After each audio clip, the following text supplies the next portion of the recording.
Hey guys, my name is JessiMew, and welcome back to Adam's Quest. In the last episode, Carnelia made her decision to pass the bluebird feathers on to Mela, and she might just be one of our most ambitious leaders yet. She's actually hoping to gather up our creatures all across the island and bring them over to the ports. And that means that this is going to be one of our fastest migrations since the era of Adam himself. So as long as we can gather up enough food in this episode, I think that's what we're going to set our sights on next. And I suppose we'll want to turn to Little Sunspot and Golden Paw, since they had so much luck with their games from before. Unfortunately, it looks like they have picked this entire area clean of bunnies, so they're going to have to try to find a new area, maybe over here in this pile of grasslands, to see if there's more little morsels for them to scoop up. We do have some little bunnies hopping around by the bandit shores, but unfortunately Trip and Kudukta aren't too interested in attacking the bunnies right now. In fact, we would have to waste a little bit of Trip's energy to fully take that bunny down, so let's have him scoot into the water instead and pick up this water healing plant right away. That'll heal him of a little bit of the damage, and it'll also make it so he should be able to find more. So let's make sure that he lights the way up for his friend. So Kudukta should be able to... Oh shoot, I thought he was going to be able to eat it in this turn, but I think he's going to have to wait for the next one after all. We don't want him to get trapped beneath the waves. They have to scoop up that water-breathing plant on the very same turn that they plant their feet down. So I guess that means that you can keep an eye out for that bunny that we saw before, because with your double claws, you should certainly be able to take it down. And then our two little twins. Oh, I am so happy that we finally had twins again. We have little Emmy and we have little Sarah, and I think they're probably going to want to charge off into the swamplands too. Probably going after their sister Rare, who seems to be in a little bit of a state at the moment. I guess the bugs must have gotten to her overnight because she's a little bit too tired to move. So we'll have to have her parents maybe pack up the nest. We still need to have Hush have her last baby before she passes away, but we should probably get ourselves in a bit of a better position first. In fact, Trick can come up here and pick some more berries, and then if we move Hush into the water, we should be able to have her twins separate a little bit, so they'll both be able to grow, hopefully within the next couple of turns. But otherwise, I think that's all that she can really do over here. She doesn't want to let her guard down, of course. Even though the bluebird isn't circling over her head, we know that if we leave our babies unprotected, this little monster is going to come swooping in their direction before long. Now, do we just have Colère left? She's still searching desperately for her old love in the swamps, but it seems as if he has truly disappeared. All we really have out here are roots and berry bushes. It doesn't even seem like there are any bunnies left up here either. Everybody has truly vanished. Colère knows it's her job to redeem herself by finding plenty of resources for the tribe, but I think in the back of her mind she's a bit more concerned about where her rogue male ran off to. We do have another rogue male hopping somewhere around Kindle, so we're going to want to be mindful of that as well. We'll just have Golden Paw pick up a couple more of his berries and then scoot his way down the shore, so he should be able to keep an eye out for Sunspot, just in case she draws his attention. They did have the exact same immunity genes, so that's why we want to make sure that they don't end up having a baby together. But I suppose she's going to have to stay put for now anyway, because this water is a little bit too deep for her to cross. Especially because she is a lean-bodied creature. She's a little bit too tiny to battle those tougher currents. And no luck over here with the bunnies, huh? I guess they all must have skittered off into those thorns, because of course they saw you coming. So go ahead and try to dig up some worms. Oh, you could probably try to catch these bigger fish too. That'll be the perfect pastime for you, once you are deep within the water as well. Just one more turn to wait before you can munch on that plant. So let's zoom out and skip the day. just to make sure that no dangers are going to come stumbling out of the darkness, of course. Unfortunately, it looks like Kindle may have been infected by the sleeping sickness again, so he's not going to be able to move around too much. I suppose we'll want to have Carnelia try to make her way down to him. She's probably a little bit worried about her father. She hasn't seen him in quite some time. But all things considered, this is a pretty good spot for a creature like Kindle to recover from his sickness. He has plenty of water, much more than he did when he was up by the tree, so we know that he's definitely happy. We'll have a little Duke go ahead and pick up all of the berries that his nimble fingers can carry. Maybe crack open a few of those shells, so we can bring them to Colère on her very last day. Oh, that is super sad. She is never going to get the chance to find her old love, is she? Let's have her sniff around one final time. Oh my goodness, but you did find a bunny. I guess that's a good sign. That means that there is definitely life out here after all. So maybe you can rest assured that your old love is somewhere out in these grasslands, trying desperately to find you too. Though the skeleton on the shore is mildly concerning. I suppose this could have been one of our other rogue males, because we did have another green one out here too. But I really hope that that's not the one we were looking for. If it is, then at least it's super far away, so it's not as if Colère is going to find it anytime soon. But I suppose she could possibly call out to creatures like Rare. Maybe they would hear her sniffing around for the rogue male, and then she would take that as a good direction to set off in. But we better see who has that leech before we go too far with this, just in case. Oh, of course it would end up being Sunspot again. Well, let's have her scoot her way over here, so she should be able to get to the other shore a bit more easily too. We'll just want to listen around first, just in case that rogue male is super close. But it seems like he might be hiding deep in that grass. So maybe we'll want Golden Paw to take the first step over and see what he can discover. Well, there are definitely bunnies over here, so that's a good sign. They are super close to those tiny little bits of jungle tiles, so we'll want to be mindful of that too. I suppose there is always a possibility that there might be like a carnivorous plant over here. Can you imagine if we stumbled straight into something like that? Well, Sunspot, you might as well do a little bit more snooping around.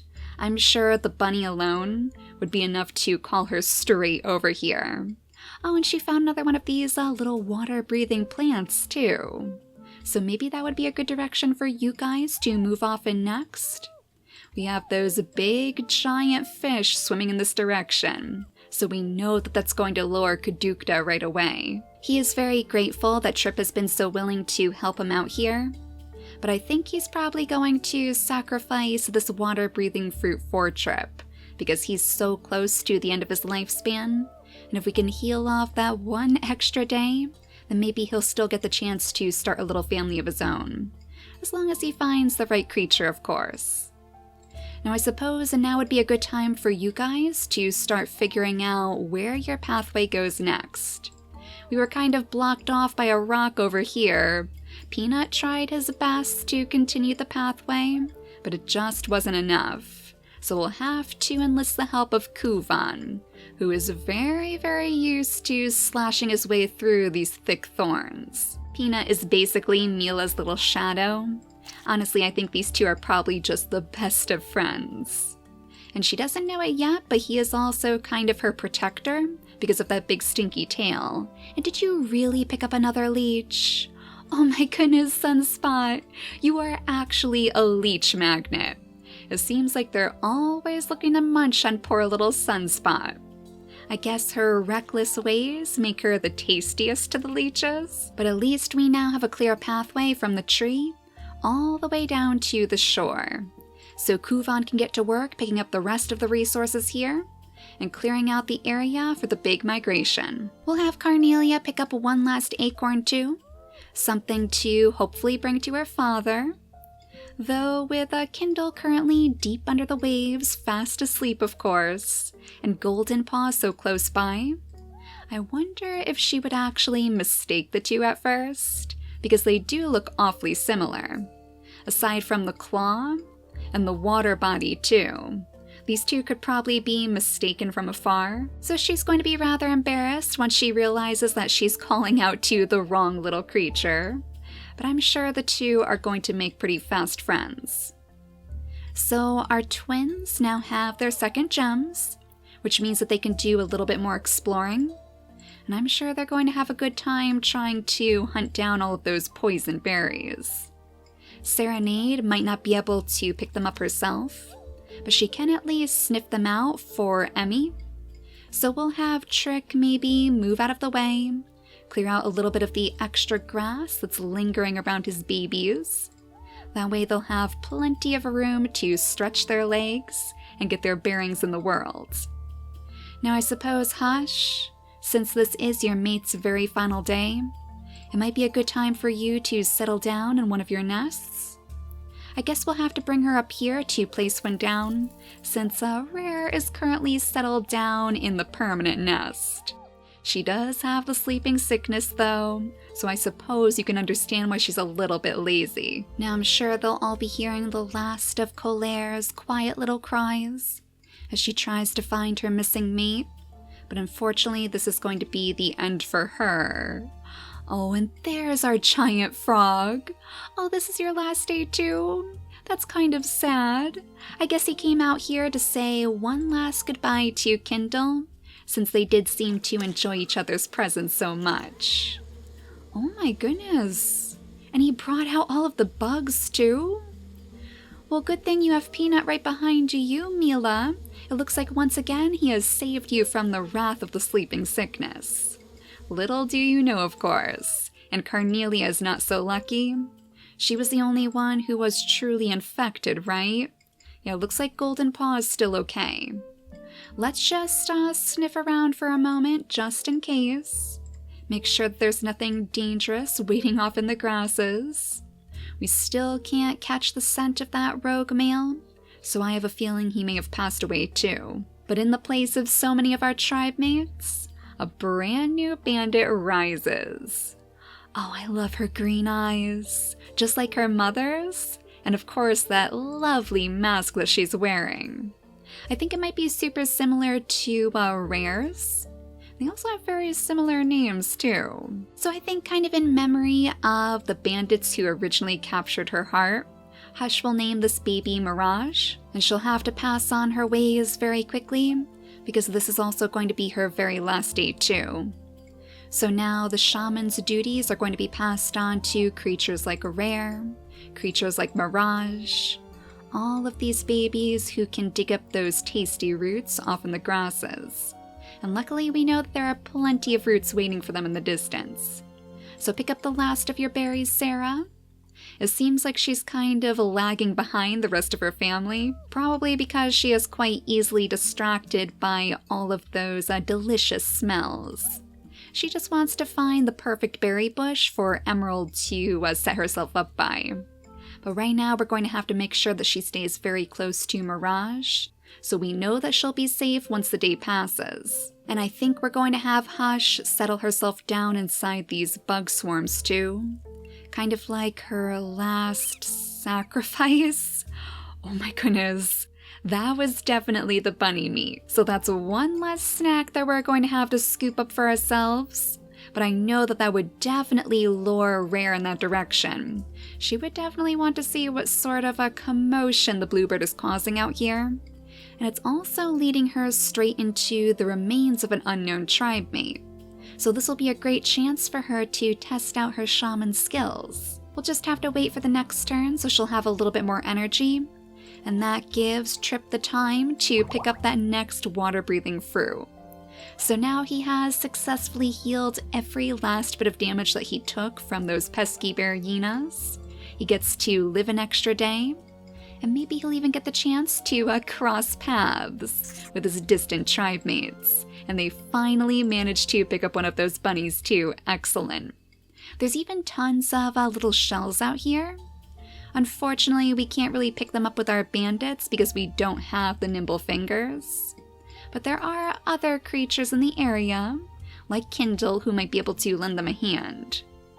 One of you actually had a really good idea, that maybe the bandits would do work for our nimble-fingered creatures, so they might be paid for it in shells. And if anybody is going to have access to the most delicious shells on all the island, it would definitely be little Kindle.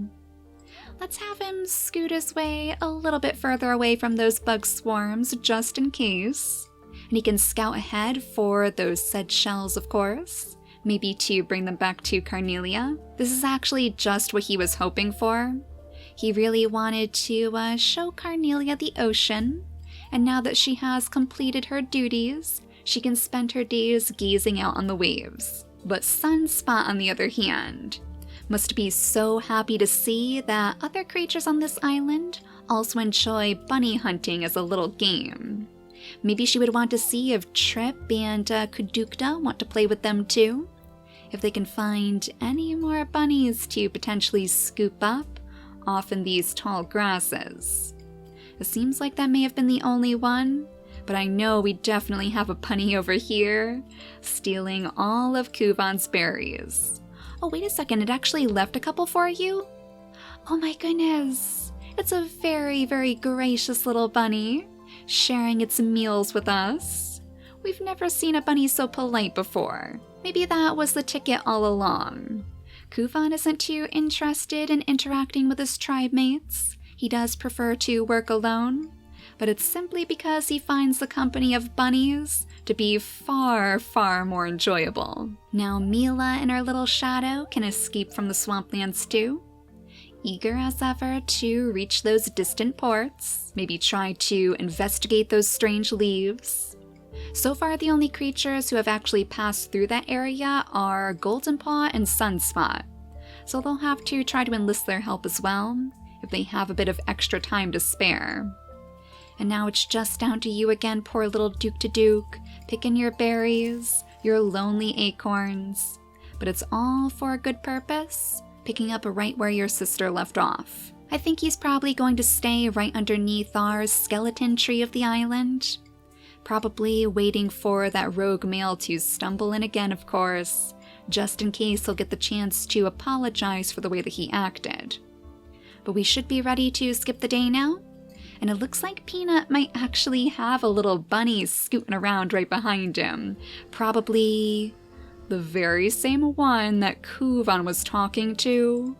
Oh my goodness. But we have a bit of a bigger situation to take care of now, Peanut. I guess your stinky tail wasn't enough to deter the bear hyenas from knocking on our door. So we'll have to have you scoot out of the way so we can bring Mela to the front to do some damage of her own. I suppose we'll want her to use both of her turns. Then maybe we could have somebody else loop around to help her attack from the back. So while Peanut might not be the strongest of creatures, he is definitely one of the most observant, and he can find ways to keep Mela safe no matter where she goes. And your little bunny friend is still poking around to make sure that you're okay. I'm sure Carnelia is very happy to see that she made the right decision too. It's quite clear that Mela is going to make a wonderful leader, especially once they ship off to the next island. Now let's have Kindle dive his way further into the ocean to see if there are any little shells to collect out this way. Well, maybe not many shells, but at least he found tons of these water-breathing fruits. If only we saw these earlier in our journey. I guess we'll have to have somebody let Kadukta know. That way he'll still have the chance to participate in those bunny hunting games. He just needs a little bit more energy first. Let's bring him over here so we can munch on the first of the plants on the next turn. And that gives Sunspot and Trip a little bit of time to talk together alone. Maybe they'll even consider starting a family together. They could potentially give us wonderfully nimble babies. Since Trip does have the lean body and his inactive traits, we'll just want to make sure that we place those spots into a Trip's mutation menu, because that's another thing that would be super, super helpful in the jungle. And speaking of which, I think we might want some black fur on Sunspot's babies, because she doesn't have that gene on her right now. The black fur will help them blend in with their scenery. And given Sunspot's reputation as one of the sneakiest creatures on the island, of course we'd want her children to follow that same legacy. So while Trip might not get the chance to meet his first and final baby, we will have them breed so that she can potentially take that child with her to the next island and start our next generation off right. Regardless, I do still think that bunnies would be on her mind right now, so let's see if we can sniff out any extras in the grass. Unfortunately, it looks like most of them have moved away, though we do have a berry bush here. That's good to see. So we'll go ahead and clear out the grass here too. That way somebody can pick that in the future, and we can also use it as a potential trap. I think Golden Paw might turn back for the shore, because he does want to make sure that Carnelia is okay. He is a very kind-hearted individual, always swooping in for creatures in need, and I'm sure he still finds it kind of amusing that Carnelia had mistaken him for her father.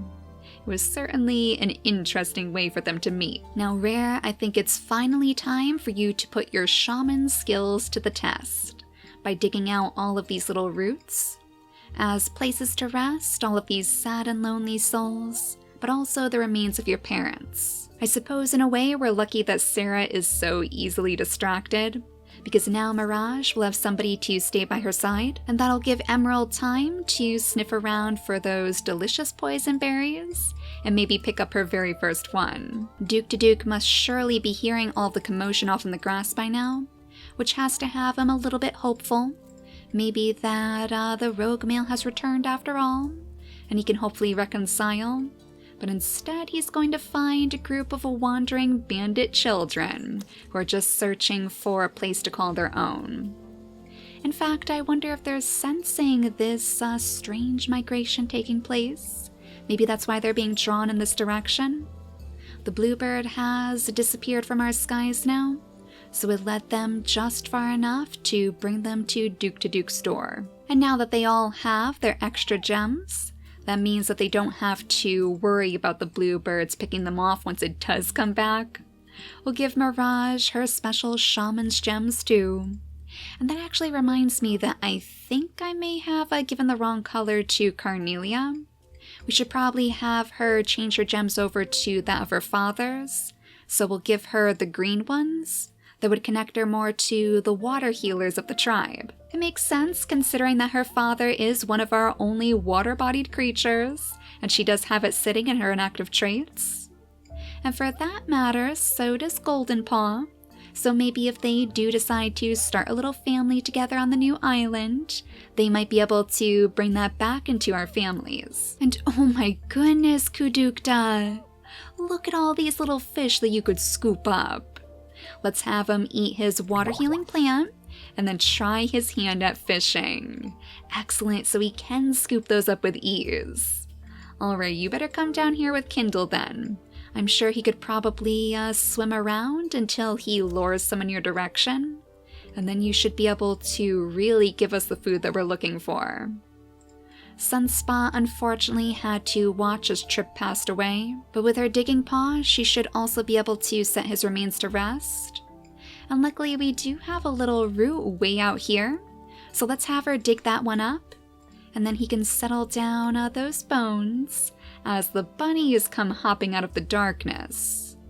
Oh my goodness, and a new wandering creature too? Oh my gosh, she is so beautiful.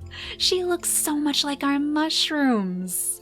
We were actually hoping to maybe bring the mushroom line back for the jungle, so this is very fitting.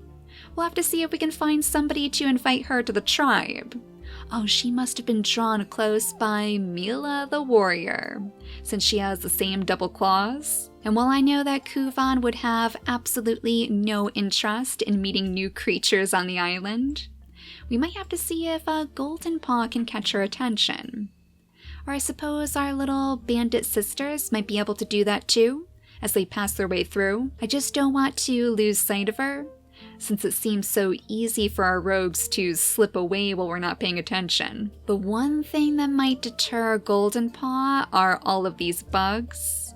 So let's see how close we can bring our bandit sisters. With Duke still nosing around in the north, It should actually be pretty easy for us to get there, as long as we don't get distracted by any leeches. We better see who picked that one up.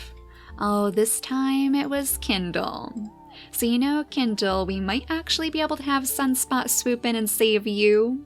Since she has been taught so well by her brother, we'll let her try her hand at heroics as well. But as a rare finally breaks free from all of those weeds, hopefully we'll see our little wandering creature somewhere in this direction.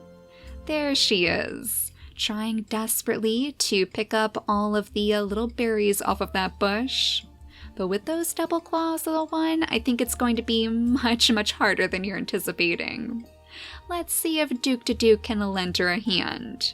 With his nimble fingers, he should be able to offer her up the food that she's looking for. So her name is Koriri, which is actually super, super cute.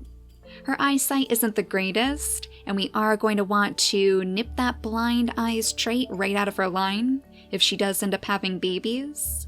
But I think she would be a good one for us to take just for those dots alone, or at the very least to have a baby with before we end up leaving the island. She is a bit older too, so I'm not sure if she's still going to be around by the time we do ship off, but we will still see if we can find her a suitable partner. And for now, she'll join up with our little band of bandit sisters. We can have her come over here to knock down some more acorns, so Rare will have some extras to pick up, and hopefully they'll be able to clear out oh, wait a second, she has the cracker jaw. Here I'm thinking that she can't pick these up because she doesn't have the nimble fingers, but she can literally just crack open the shells with her giant cracker jaw. We haven't seen that in such a long time, actually. So that'll be a nice trait to breed back into the tribe, especially if we're going to take everybody off to the jungle, where I'm sure there are bound to be plenty of trees. So I guess in the next episode, oh my goodness, Peanut, have you made friends with Kuvan's little bunny? It's better than the alternative at least, which would be watching his sister hunt down the bunny for the meat. Yeah, I think we're going to have to leave this little guy alone. As long as he's not going to disturb our food sources, then we'll let him live to hop around this island freely. But in the next episode, I think most of our creatures should be ready to settle down on these ports. We have just enough food that I think we will be able to establish ourselves once we hit our new land. So all of Mela's plans are just about to be set into motion. And fingers crossed that they're going to end in a success and that her ambition hasn't clouded her better judgment. But for now, thank you all so much for watching, and I'll see you all next time. Bye guys!